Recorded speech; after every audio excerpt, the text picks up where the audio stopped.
おはようございます。めぐりかみたいちです。今日はホテルの朝食の定番のウッフベネディクトを紹介します。カリカリのベーコンとポーチドエッグの入った美味しい朝食になります。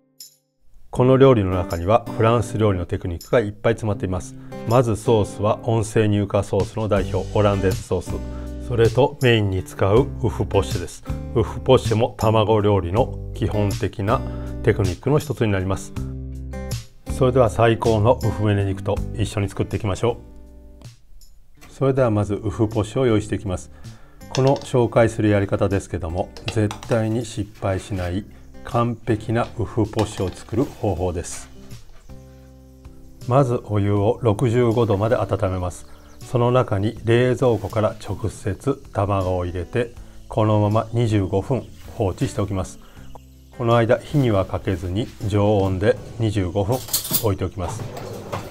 今回はこのようにお湯でしましたけども、スチームオーブンなどがあるのであれば63度のスチームオーブンで25分そのまま火を入れてください。25分経ったらこの後氷水にとってクイッソンをストップさせます。この方法ですけども、緩めの温泉卵を作るという感じです。完全に冷えたらこのようにボウルに割って入れます。これをこのままあとポッシェしていきます。本来ウフポッシェをするときは酢をボウルに入れて、そこに卵を割ったりお湯の中に酢を入れたりします。そうすると結構酸味が残ったウフポッシュが出来上がります。ただこのやり方だと酢を使う必要がありません。沸いてるお湯の中に先ほどの温泉卵を入れて、まずこのように沸かしながら対流を作って、その中できれいに火を入れていきます。ある程度火が入ったらここで火を弱めてアクを取っていきます。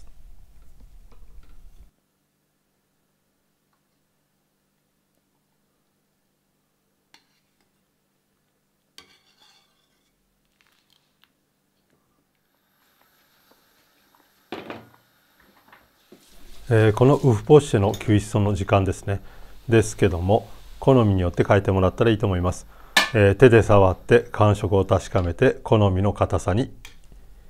調節してください。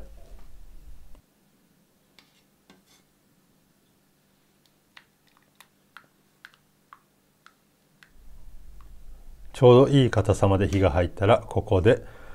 冷たい水にウフポッシュをあげて火の入りをストップさせます。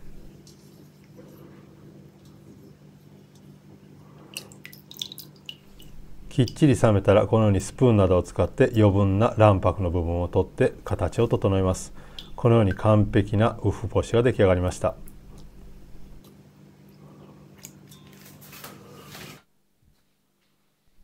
この温泉乳化ソースのオランデーズソース、以前にも紹介したことがあります。またそちらで詳しく解説していますので、そちらを参考にしてください。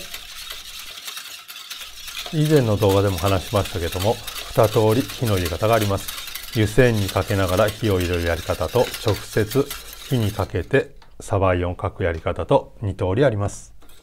私個人的にはバンマリ湯煎を使わずに直接鍋を火にかけて作る方が好きなので、火にかけながらサバイヨンをかいていきたいと思います。このように常に鍋肌を触りながら、手で温度を確かめながら弱火できっちりと卵黄に火を入れていきます。この時ビータ笛ですね、泡立て器を8の字に回しながら鍋も回転させてサバイヨンをかいていきます。このようにだいぶ白くなって卵黄にも火が入ってきました。もちろん濃度もついて、混ぜてる最中に鍋底が見えるようになってきました。こうなってくるとだいぶ火が入ってきている証拠です。このままもうちょっと火を入れて、ここからフレッシュバターを入れながらモンテしていきます。この時フレッシュバターでもいいですし、もちろんスマッシュバターを入れてもいいと思います。ただ私はフレッシュバターを入れることによって乳霜も一緒に入って、バターの旨味がより広がる美味しいオランデーズソースになると思うので、このままフレッシュを入れます。その後最後塩とレモン汁を入れてソースを仕上げていきます。味が決まってバターでモンテし終わった後は、温かいところに置く、もしくは湯煎で保温しておかないと、直接火にかけて熱くしてしまうと分離してしまいます。このように濃度を確かめて最後味を見て美味しければ、温かいところに置いて乾かないようにラップをかけて置いておいてください。最後にウッフベネディクトには欠かせないベーコンを焼いていきたいと思います。フライパンに油は引かずに、まずベーコン、スモークのかかったベーコンを焼いていきます。この時ベーコンの代わりにハムなどを使ってもいいですし、生ハムを入れても美味しいと思います。これは好みで変えてもらったらいいと思います。じっくりと油から油を出しながら焼いていきます。ここまで焼けてきたらバターを入れて仕上げていきたいと思います。バターを全体になじませながらバターの風味を加えつつ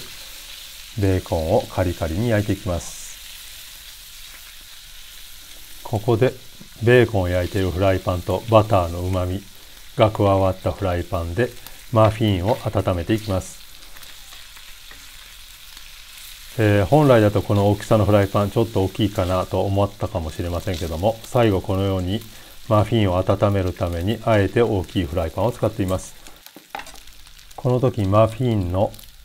断面をきれいに焼いていきます。この時バターの風味とベーコンから出た油を吸ってより美味しさを含んだマフィンが出来上がります。この時こまめに動かしながら油のあるところにマフィンを持っていってきれいに焼き色をつけていきます。このように美味しそうな色のトーストができました。もちろんベーコンもカリカリに仕上がっています。この後裏返した後しばらくマフィンを下から温めて盛り付けしていきたいと思います。温かいお皿の上に先ほどのマフィンを置いてそこにカリカリのベーコンを置きます。その後50度ぐらいのお湯で温めたウフポシを置いてサバイヨンを上からたっぷりとナペ、卵が隠れるぐらいソースをかけます。最後仕上げに黒胡椒、粗めの黒胡椒とパセリのコンカッセをかけてウフベネディクトの完成になります。このベーコンの代わりにいろいろなガルニチュールを入れるとまた違った感じのウフベネディクトができます。またその動画上げたいと思いますので楽しみに待っていてください。今回朝食の王道のウフベネディクトを作ってみました。私自身も初めて作ったような気がします。とても美味しかったです。ぜひ作ってみてください。それではお疲れ様でした。ボナペティー。